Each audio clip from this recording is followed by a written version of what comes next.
The plantation built on the growth of cotton. They grew other things, a lot of corn, other crops, but cotton is why the plantation here, why the wealth is here.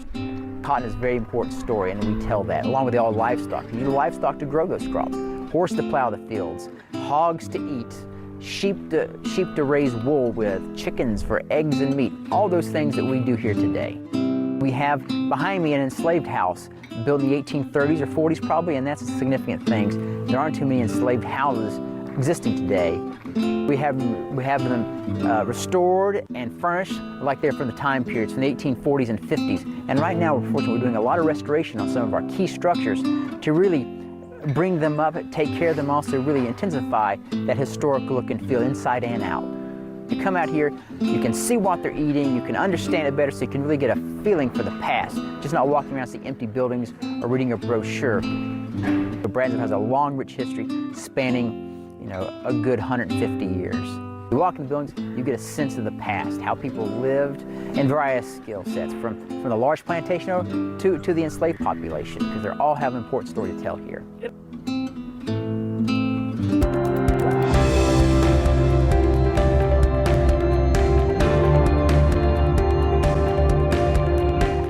The moment I wanted to be a voice for change in the community probably started a couple years after we really took off as a group. So say probably around 2005, 2006. And people, they use their platform and their voice in different ways.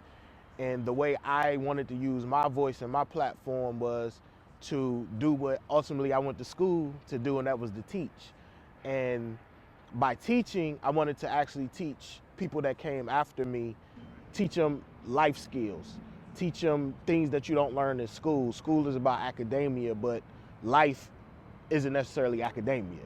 And it's a product of your experiences. So that's how I figured for me would be the best way for me to be the voice for change. Have I ever experienced or witnessed racism? Of course I have. I'm a black male, a nice sized black male at that. The unfortunate part of it is I probably experienced racism so much that I've become numb to most of it. Down is brought to you by Brownlee Jewelers. We here in Mineral Springs really value our conservation. We value our natural environment, and I think that sets us apart from a lot of the neighboring towns in Union County. We focus on larger lots, we focus on preserving the woodland and the creeks, promoting outdoor recreation, and still keeping ourselves a very nice, safe, and comfortable place to live. We have a greenway, one of the first segments of the Carolina Thread Trail that was actually on the ground and open to the public in Union County. That greenway follows a couple of the creeks in our town. It's a natural surface trail, but it's really one of our centerpieces. People can get their kids out, they can get into the creek, they can play in the mud, look for crawdads, and really have a good time. Another really prime spot, and you don't see it very often as a visitor, would be the Queen's Cup steeplechase property. Even though it's not open to the public, it's not owned by the town, it's such an important part of what we do in Mineral Springs, and it really sums up our outdoor horse conservation, open space theme that I consider it a very big part of the town. The commitment to small town image, small town values, small town focus, I think sets us apart.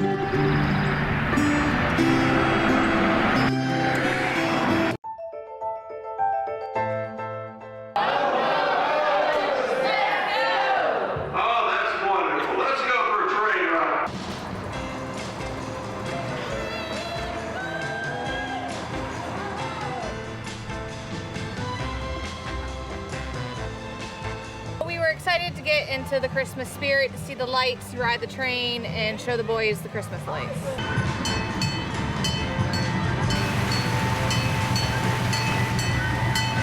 Fun out here tonight. It's looking nice, and yeah, Canopolis did a good job.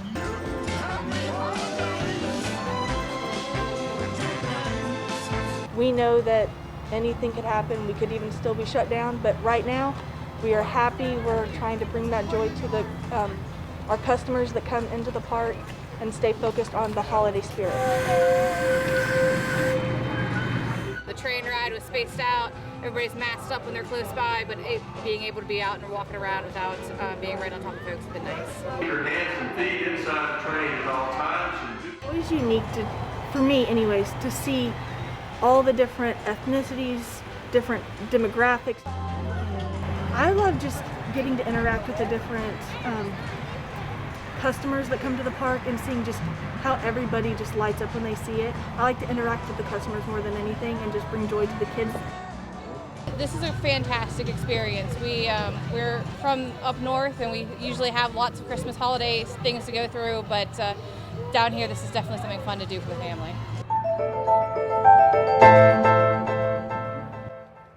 The moment I decided I was going to be an activist for change was at a very young age.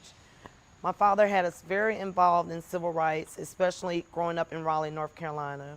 And we grew up in Southeast Raleigh, and my dad was very active in the community, but he wanted to give us what people said we could not have. And what that looked like for us is my dad taught us to play tennis, he taught us about golfing, he taught us about selling, he taught us a lot about our history, which was the most important piece of that.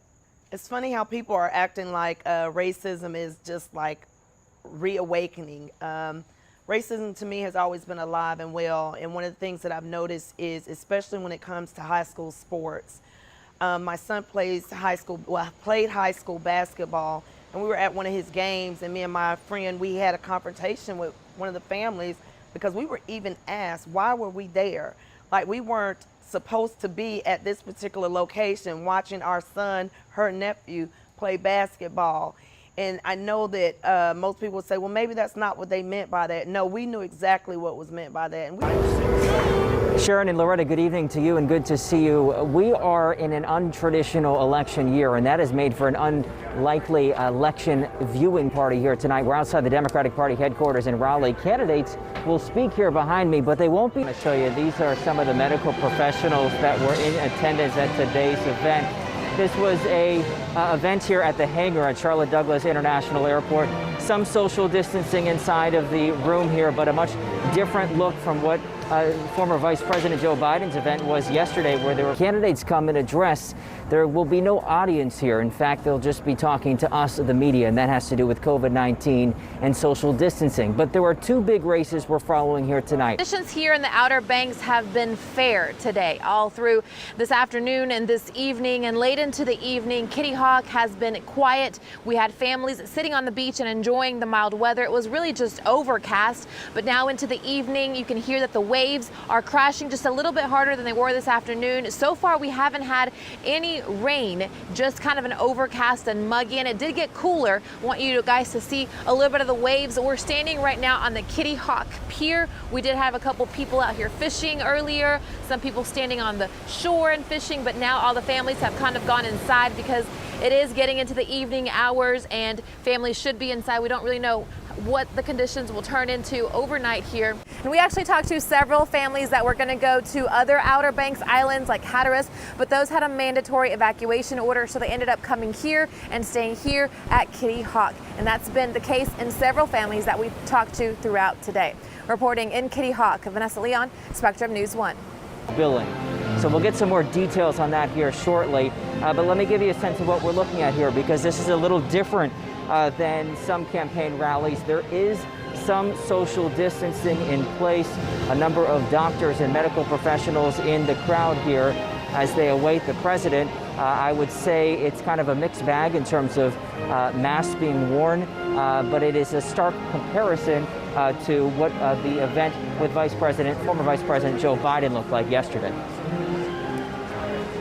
All right, Ruben, and here we see Ryan, you know, they were just kind of going through the motions. You know, they were allowed back in and they're just sifting through the rubble. I had people picking out some clothes, being like, hey, you know, this one looks okay. I had a friend of a neighbor saying, hey, I found a picture frame, or hey, look, isn't this your phone?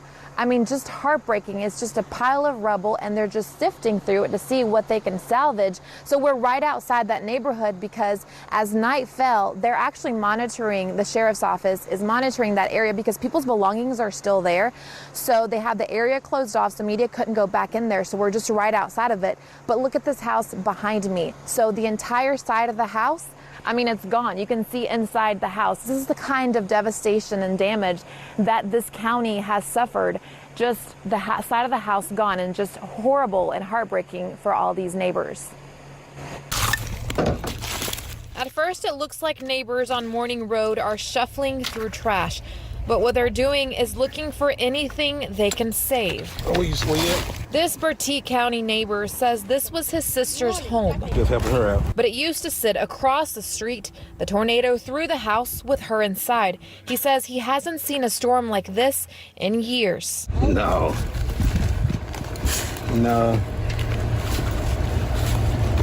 The last one that hit like this was over Corrine area. At the far end of the lot, still standing, is James Jordan's home. Clearly, the tornado came through here. That's just clearly. He's lived here for 25 years. Why are we still standing? If it's not to me, not the guy, nobody else. Jordan says his phone went off at 1 a.m., a tornado warning. My wife called on the name of Jesus that we was released. The trailer was shaking, about to be lifted. We was released. And it had no choice. It just skipped over us. And just like that, it was over. 10, 15 seconds.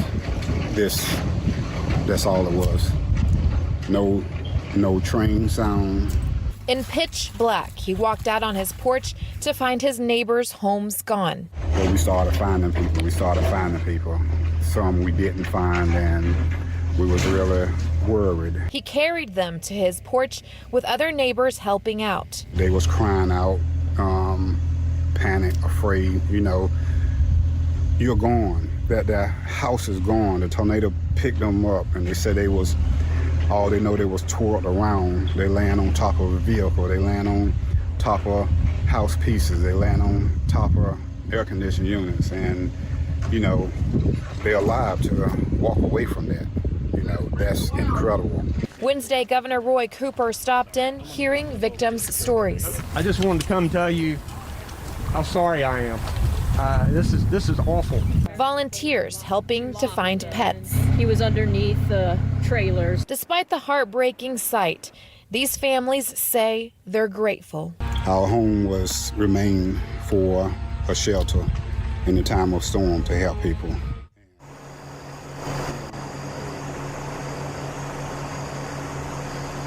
An incredible, you saw that, just what these families have gone through, and they're still feeling thankful for having lived through this. For now, live in the town of Windsor, Vanessa Leon. For several days of being out here in the town of Windsor, we finally got a look into the community, the mobile home neighborhood that was devastated by that tornado brought by the hurricane. Now, it's just heartbreaking to see. This is just one of the few houses that is actually still, if you could call it, standing. I mean, it's been torn apart. This is the site around this community, up and down Morning Road. So limbs down, trees down, homes that were there just gone, obliterated. It looks like an explosion went off around here. So I talked to a couple of neighbors. What they're doing is they're just kind of sifting through the debris. They've got sticks, they've got gloves on, they've got boots, and they're kind of just going through the piles of where their homes stood. I talked to one neighbor,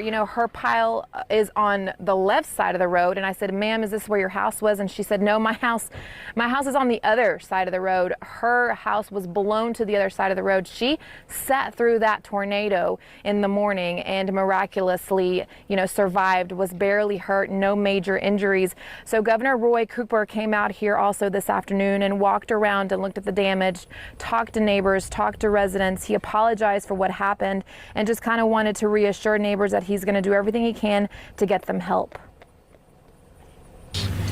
What we're going to work hard to do is to provide assistance both from federal and state. First, to be able to take care of these families, to help them with their medications and assistance to try to make sure that they've got a place to live for a while until that they can find out what arrangements that they can make.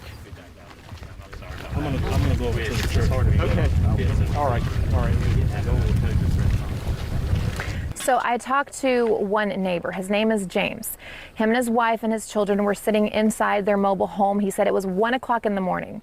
The alarm on his phone for the tornado warning went off, and he said it was seconds. He counts maybe 10, he imagines 10 to 15 seconds, and that's when he felt his house begin to shake. He felt that his house lifted in the air. He said that his wife hit the ground and began to pray. And he said it was over in seconds. Also, he felt the house lift up. It came back down. When they came to their senses and were shaken up, he opened his front door and it was pitch black because it was 1 o'clock in the morning, and saw nothing. The mobile homes, his neighbors in front of him, they were gone. He didn't see them. They were not there. What he heard was he started to hearing his neighbors calling for help. So he went out there with flashlights with his wife. He said one of his neighbors, this poor woman, she was laying on top of what he thought was the AC. So he grabbed her and started helping her, giving her water. He heard other neighbors calling for help. And because his house was one of the few that wasn't gone and obliterated and destroyed, they started pulling neighbors from his front yard and putting them on the deck, helping them cover up some, injuries that they had, bringing them water. They called 911. This is what's so heartbreaking to hear. They called 911. An emergency crew said, we're sorry, we're going to get there as soon as we can, but unfortunately, because of what happened, the road here to Morning Drive was blocked off by debris, trees, huge chunks of trees were laying across. The emergency crew said, I'm sorry, we're going to get there as soon as we can, but it's hard to get there with ambulances because the road's blocked off. He said that some emergency crews came walking to finally help them. He said it felt like hours, but just that's how hard it is. You see this destruction in your neighbors and you call 911, they're doing the best they can. So just heartbreaking to see. Hopefully we can get these neighbors some help and see what we can, and we will continue talking to them and bringing you the latest out here in Bertie County. Reporting in Windsor, Vanessa Leon, Spectrum News.